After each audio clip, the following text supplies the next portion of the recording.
નમસ્કાર, ગ્રાઉન્ડ રિપોર્ટમાં આપનું સ્વાગત છે। હું છું આપની સાથે સંધ્યા। રાજ્યમાં કાતિલ ઠંડી વચ્ચે જ માવઠાથી લોકો ઠૂંઠવાઈ રહ્યા છે। બીજી તરફ ધરતીનો તાત પણ અત્યારે ભારે મુશ્કેલીમાં મુકાઈ ગયો છે।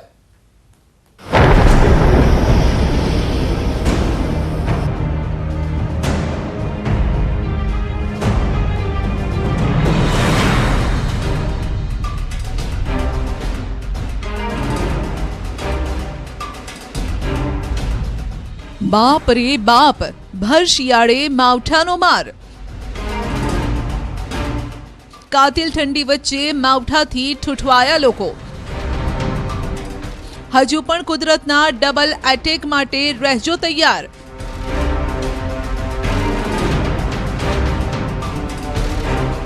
कारण के आगामी दिवसोमां पण पड़ी शके छे कमोसमी वरसाद।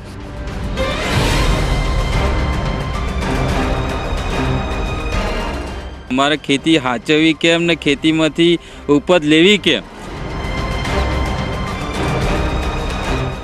मागशर में मावठानो मार, खेडूत पर कुदरती घात। कमोसमी वरसादना कारणे फरी एक वखत खेडूत पर खूब ज मोटું संकट આવવાની ભીતિ સેવાઈ રહી છે। मावठाथी धरतीनो तात मुकायो चिंतामां। आ 2 દિવસથી વાતાવરણ બહુ એટલું ખરાબ છે કે मोर जे निकलवाना है निकलता नहीं એટલે જલ્દી ને।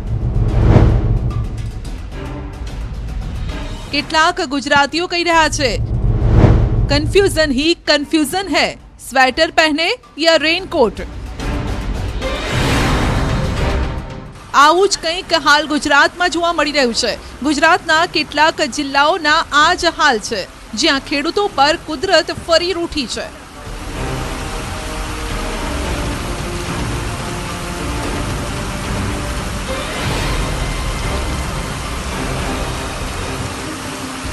हवामान विभागनी आगाही मुजब राज्य में छेल्ला केटलाक दिवसोथी कातिल ठंडी वच्चे वरसादी माहौल छवायो छे।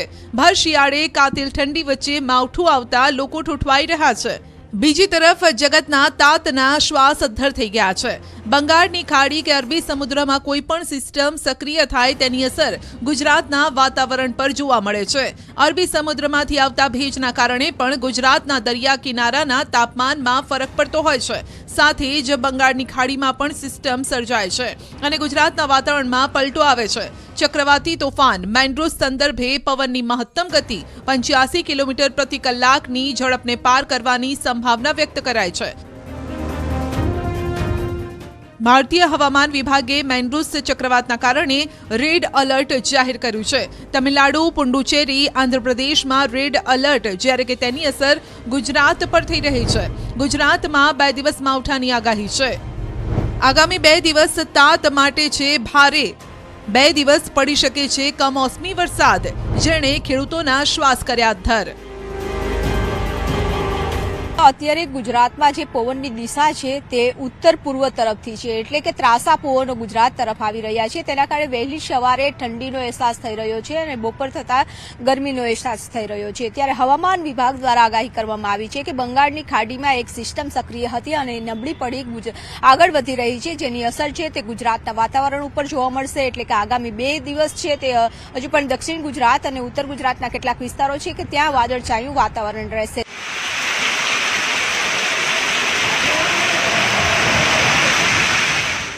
आ दृश्यो वलसाड जिल्लाना छे, ज्यां एक तरफ कातिल ठंडी, बीजी तरफ कमोसमी वरसाद। ચોમાસામાં વરસાદ વરસતો હોય તેવા દ્રશ્યો અહીં જોવા મળી રહ્યા છે। વલસાડના પારડી, ધરમપુર આસપાસના વિસ્તારમાં 1 દિવસ અગાઉ કમોસમી વરસાદ વરસ્યો। વહેલી સવારથી જ તમામ વિસ્તારોમાં વાદળછાયું વાતાવરણ જોવા મળ્યું। વલસાડ જિલ્લામાં શિયાળો અને ચોમાસું એમ એક સાથે 2 ઋતુઓ અત્યારે છવાયેલી છે। ખેડૂતોના શાકભાજી, કઠોળ સહિતના પાક પણ ખેતરમાં તૈયાર છે અને કમોસમી વરસાદે તમામ પર ઘાત લગાવી દીધી છે। પાકમાં ભેજ આવી જતા નુકસાનની ભીતિ પણ ખેડૂતો સેવી રહ્યા છે। કમોસમી વરસાદના કારણે ફરી એક વખત ખેડૂત પર ખૂબ જ મોટું સંકટ આવવાની ભીતિ સેવાઈ રહી છે. ગઈ વખતે પણ ડિસેમ્બર, જાન્યુઆરી અને માર્ચ મહિનામાં કમોસમી વરસાદ અને વાતાવરણ સતત બગડ્યું હતું, એટલે ખેડૂત ખેતી ખાતે સંપૂર્ણ ફેલ ગયો હતો. આ વખતે પણ અત્યારે ફ્લાવરિંગ સ્ટેજ કેરીમાં ચાલુ છે. ઘણા લોકોએ દવા છાંટી દીધી છે, ઘણા હજુ વાતાવરણ ખરાબ છે, 1-2 દિવસ રાહ જોવાની ભીતિ સેવી રહ્યા છે. કદાચ જેણે છાંટી છે તેને વરસાદ આવી જશે તો તે દવાનો પણ કોઈ અર્થ નહીં રહે. સતત કમોસમી વરસાદના કહેરથી ખેડૂતો પણ પાક પર દવા છાંટી નથી શકતા. ખેડૂતો દવા છાંટે અને વરસાદ વરસી જાય તો છાંટેલી દવા એળે જવાનો ડર સતાવી રહ્યો છે. સાથે જ પાક પર છંટાતી દવાનો ભાવ પણ વધારે હોવાથી ખેડૂતોને નુકસાની વેઠવાનો વારો આવ્યો છે. આ શેરડીના રોપણમાં બી વરસાદ આવે, પાણી તો ટ્રેક્ટર બી નહીં ચાલતા મળે ને કંઈ એટલું બધું વરસાદના કારણે બધું બહુ નુકસાની વધારે છે. સ્પ્રે કરીએ એના લીધે સ્પ્રેમાં ભાઈ એટલું દવામાં નુકસાન થાય છે કે દવાના ભાવ બી એટલે વધારે છે કે ખેડૂત વારંવાર પાછો દવા છાંટી નથી શકતા. આ તરફ નવસારીથી પણ કંઈક આવા જ દ્રશ્ય સામે આવ્યા. મોડી રાત્રે ધમધોકાર કમોસમી વરસાદ વરસ્યો. વરસાદના આ અવાજને સાંભળો.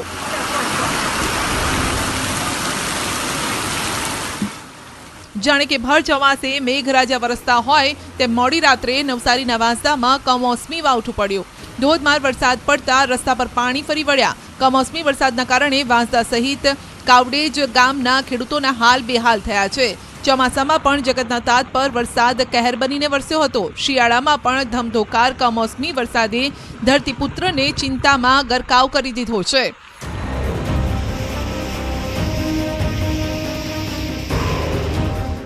નવસારીમાં નાગલી, ડાંગર સહિત શાકભાજી, શેરડીના પાકને પણ નુકસાન થઈ રહ્યું છે.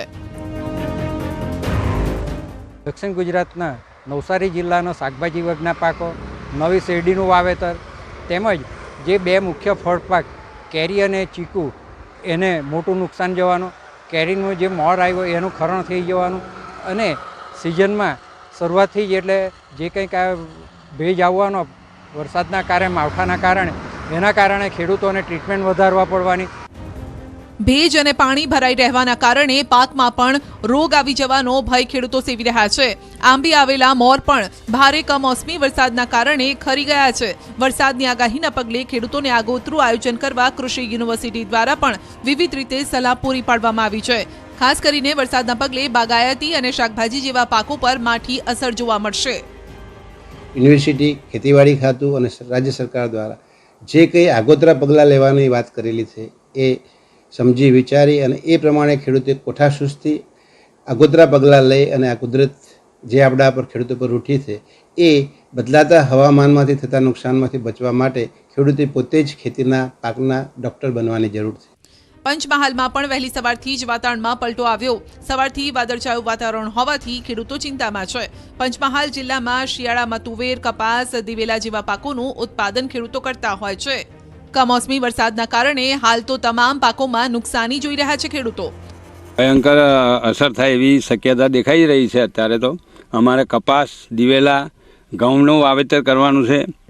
એ પણ નુકસાન થવાની સંભાવના છે, કારણ કે ઘણાએ ઘઉં વાવી દીધા છે તો એની પર જે વરસાદ પડે, પાણી પડે તો એ ઘઉં ઉગી શકે નહીં, અને ઉગે તો કદાચ જોઈએ એવું ના ઉગી શકે.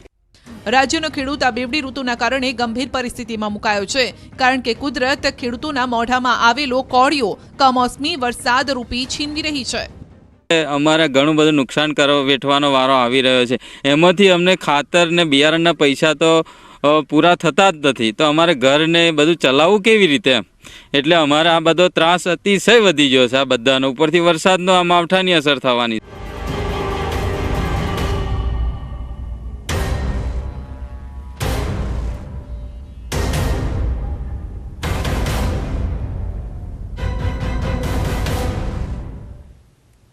જેને જોતા જ મુખમાંથી શબ્દો સરી પડે. અદ્ભુત, અલૌકિક અને આલિશાન નગર.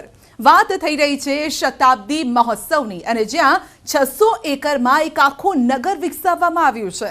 પરંતુ આપ જાણો છો કે આ નગર જે જમીન પર આકાર પામ્યું છે તે કોણે આપી છે?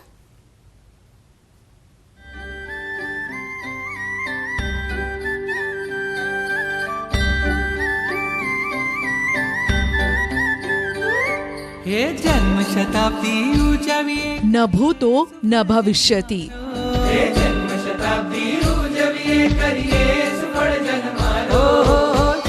ગુજરાતના આંગણે આવ્યો સૌથી મોટો અવસર.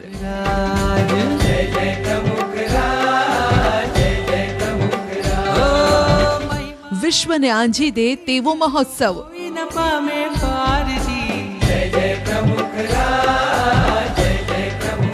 સૌથી મોટા ઉત્સવનું સાક્ષી બનશે અમદાવાદ.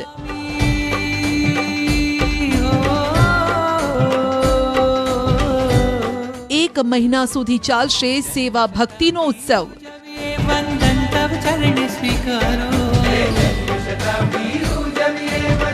પ્રમુખ સ્વામી શતાબ્દી મહોત્સવ.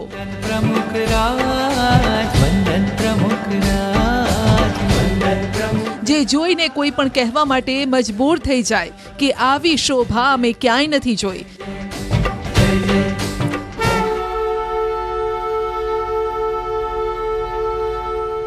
ડિસેમ્બરથી 15 જાન્યુઆરી 2023 દરમિયાન પ્રમુખ સ્વામી મહારાજ શતાબ્દી મહોત્સવનું ભવ્ય આયોજન કરાયું છે.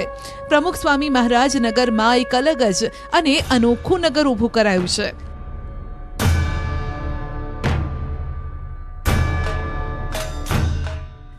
ડિસેમ્બરે વડાપ્રધાન નરેન્દ્ર મોદી તથા પ્રગટ બ્રહ્મ સ્વરૂપ મહંત સ્વામી મહારાજના હસ્તે પ્રમુખ સ્વામી મહારાજ જન્મ શતાબ્દી મહોત્સવનું ઉદ્ઘાટન થશે.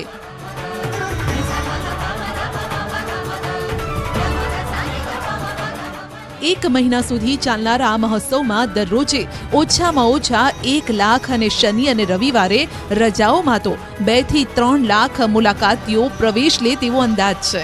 આ મહોત્સવમાં એક મહિના દરમિયાન 1 કરોડથી પણ વધુ મુલાકાતીઓ પ્રવેશ લેશે તેવો અંદાજ છે. જ્યાં બ્રહ્મ સ્વરૂપ પ્રમુખ સ્વામી મહારાજના વૈશ્વિક જીવન કાર્ય સંદેશ તેમજ સનાતન સાંસ્કૃતિક મૂલ્યો વિવિધ માધ્યમો દ્વારા પ્રસ્તુત કરાઈ રહ્યા છે, જે લોકોના જીવન ઘડતરની પ્રેરણાથી છલકાશે. પ્રમુખ સ્વામી મહારાજ નગરમાં કલાત્મક સાંસ્કૃતિક પ્રવેશ દ્વાર ઊભા કરાયા છે, જેમાં 30 ફૂટ ઊંચી પ્રમુખ સ્વામી મહારાજની વિશાળ પ્રતિમા ઊભી કરાઈ છે. આ ઉપરાંત નગરની મધ્યમાં દિલ્હી ખાતે પ્રમુખ સ્વામી મહારાજે રચેલા ભવ્ય અક્ષરધામ મંદિરની વિશાળ પ્રતિકૃતિ રચવામાં આવી છે.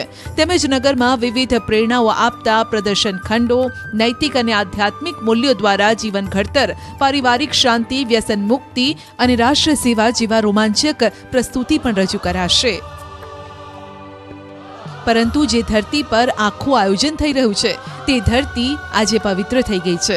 જે મહોત્સવની ભવ્યતા જોઈ આપ અંજાઈ રહ્યા છો તે જમીન પહેલા બંજર હતી.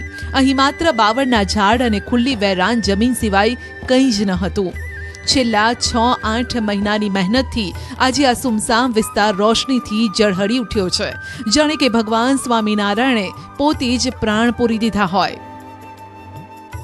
પ્રમુખ સ્વામી મહારાજ શતાબ્દી મહોત્સવની ઉજવણી કરવાની કામગીરી આમ તો વિચાર શરૂ થયો અને ત્યારથી અત્યાર સુધી 2 વર્ષનો ગાળો નીકળી ગયો છે.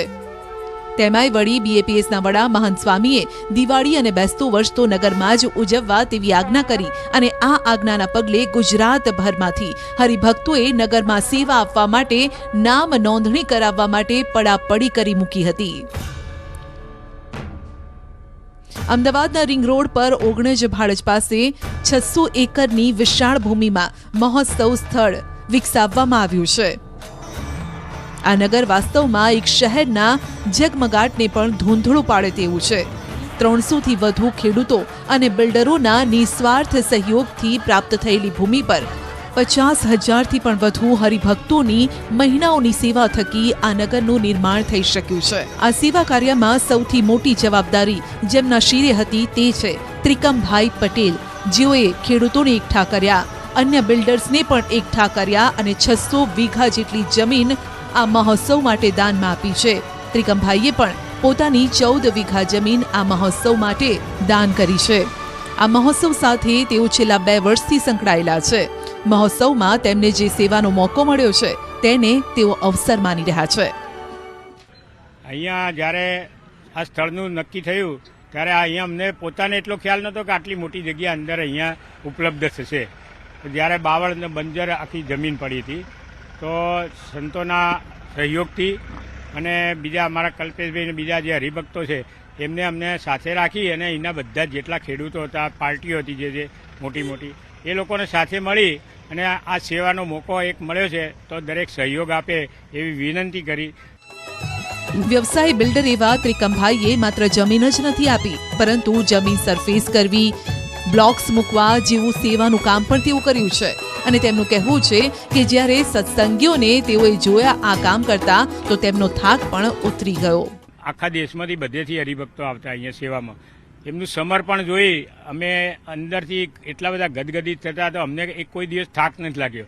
આ લોકો જેટલી સેવા કરે ને એટલું બળ અમને મળતું. અને સંતો બી એટલી બધી ડિગ્રી ગરમી 47 ડિગ્રી ગરમીમાં જ્યારે કામ કરતા ને સંતો અને હરિભક્તો, ત્યારે પોતાને અમને એમ થયું કે અમારી તો બહુ કોઈ સેવા નથી. ત્રિકમભાઈ જેવા અન્ય સેવાભાવી બિલ્ડર્સે પણ પોતાની ક્ષમતા મુજબ દાન કર્યું. સુરેશભાઈએ જમીન અને પાર્ટી પ્લોટ સેવામાં આપ્યો, જ્યાં રોજ 700 જેટલા સંતોના ભોજનની વ્યવસ્થા કરાય છે. તો ભીખાભાઈએ પણ 5 વીઘા જમીન સામૈયા માટે આપી છે. બધા જ ખેડૂતોને ભેગા કરીને 4 ગામની બધી જમીનો તો અપાવી, એની સાથે મારો અહીંયા પાર્ટી પ્લોટ છે, મારી ખુલ્લી જમીનો છે, એ બધું બી આપણે આપ્યું છે. અહીંયા પાર્ટી પ્લોટમાં ઓર્ડરો લગ્નના હોવા છતાં પણ 800 સંતો, 1000 સંતો જેટલા સંતો 1 મહિનાથી જમે છે, એ પણ પાર્ટી પ્લોટ આપણે એમાં આપ્યો છે.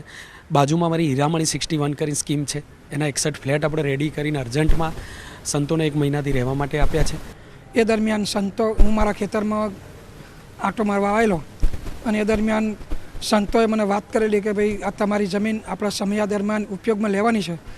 તો મેં એક મારી નસીબ સારું જાણી, ધન્યતા અનુભવી અને મેં મારી જમીન સંસ્થાને વાપરવા માટે આપેલી છે. અમદાવાદ કોર્પોરેશને પણ ધાર્મિક કાર્યની સેવામાં ઝંપલાવ્યું. સાયન્સ સિટી અને ગોતામાં 1 મહિના માટે 1000થી વધુ મકાનો રહેવા માટે ફાળવવામાં આવ્યા છે. મહોત્સવની અંદર જે બહાર ગામથી આવતા જે હરિભક્તો છે તેને રોકાવા માટેની જે વ્યવસ્થા છે તેની અંદર મ્યુનિસિપલ કોર્પોરેશને સ્ટેન્ડિંગ કમિટી એક ઠરાવ કર્યો છે. ઠરાવ અંતર્ગત જ 1000થી પણ વધુ જે આવાસો છે તે હાલ હરિભક્તોને ઉતારા માટે અહીં ફાળવવામાં છે. 1000થી વધુ મકાનો સ્વામિનારાયણ સત્સંગી અને આવનાર પરિષદની અંદર કામ કરનાર લોકો માટે રહેવાની વ્યવસ્થા માટે એમની જરૂરિયાત હતી. આપણા જે મકાનો હતા એનો ડ્રો નહોતો થયો, એ ડ્રો સિવાયના મકાનો હતા, એ માન્ય 1 મહિના માટે સ્વામિનારાયણ સંસ્થાને આપવામાં આવેલા છે. જોકે જમીન આપનાર ત્રિકમ કાકા કહે છે કે આ જગ્યા પવિત્ર થઈ ગઈ છે અને જ્યારે પણ અહીં કોઈ બાંધકામ થશે ત્યારે એ લોકો પણ આ પવિત્રતાને અનુભવી શકશે. જગ્યાનું વિસર્જન છે ત્યારે અમારા આંખમાં તો 100% આંસુ આવવાના જ છે. પણ એવા બધા હજારો લાખો હરિભક્તોના આંખમાં આંસુ છે કે આટલું સરસ સર્જન થયા પછી હવે આનું વિસર્જન કેવી રીતે કરવું એ ભાવના અમારામાં અત્યારથી જ અમને તો સતાવે છે. ખરેખર કહું તો ન ભૂતો ન ભવિષ્યતિ એવા આ જન્મ શતાબ્દી મહોત્સવની સૌથી ખાસ બાબત તેનું ઝીરો કોસ્ટિંગ આયોજન છે. એટલે કે દાન અને સમર્પણની ભાવનાથી યોજાઈ રહેલા આ મહોત્સવમાં જમીનથી માંડી અને તમામ સીધું સામાન હરિભક્તો, સેવાભાવી લોકોએ નિઃશુલ્ક આપ્યું છે. બીજી તરફ 50,000થી વધુ હરિભક્તો અને સ્વયંસેવકોએ 2 મહિના કરતા વધુ સમયથી પ્રમુખ સ્વામી મહારાજ નગરનું નિર્માણ કરવામાં શ્રમદાન કરી રહ્યા છે. રીયુઝના કન્સેપ્ટ પર આ આખું નગર ઊભું કરવામાં આવ્યું છે અને મહોત્સવ પૂર્ણ થયા બાદ એકે એક ચીજનું દાન કરી દેવાશે અથવા તો જેણે પણ યોગદાન આપ્યું છે તેને પરત કરી દેવાશે. આટલા વિશાળ સ્તરના મહોત્સવનું ઝીરો કોસ્ટિંગ કન્સેપ્ટ પર આયોજન કરવા બદલ તેનું ગિનીઝ બુક ઓફ વર્લ્ડ રેકોર્ડમાં નામ નોંધાશે તે નિશ્ચિત છે.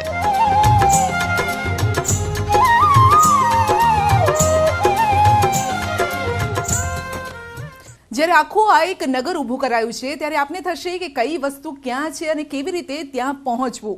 તમે જઈ રહ્યા છો તો તમારા માટે ઉપયોગી બનશે એક એપ્લિકેશન. અને કઈ છે એપ્લિકેશન અને શું ફાયદો છે તેનો જાણો આ રિપોર્ટમાં.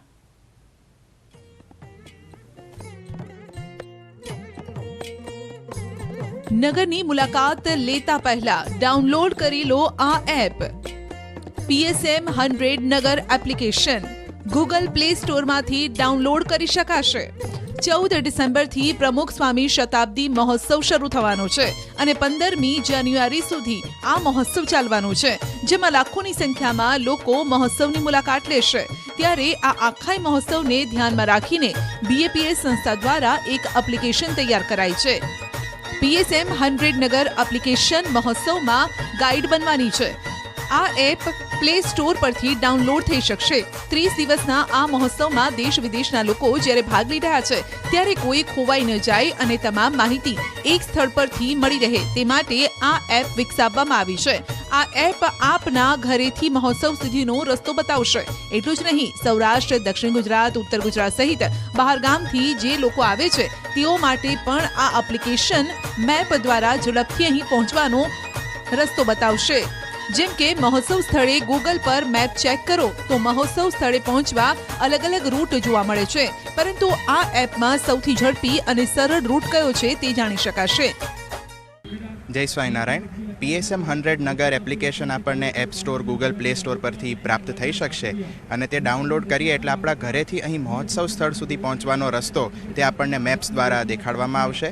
અહીં મહોત્સવ સ્થળે પહોંચી ગયા બાદ આપણું વાહન આપણે ક્યાં પાર્ક કરેલું છે તેને આપણે ત્યાં આવેલા QR કોડને સ્કેન કરીને સ્ટોર કરી શકીશું, જે આપણને પાછળથી આપણું વાહન શોધવામાં ખૂબ મદદરૂપ થઈ શકશે.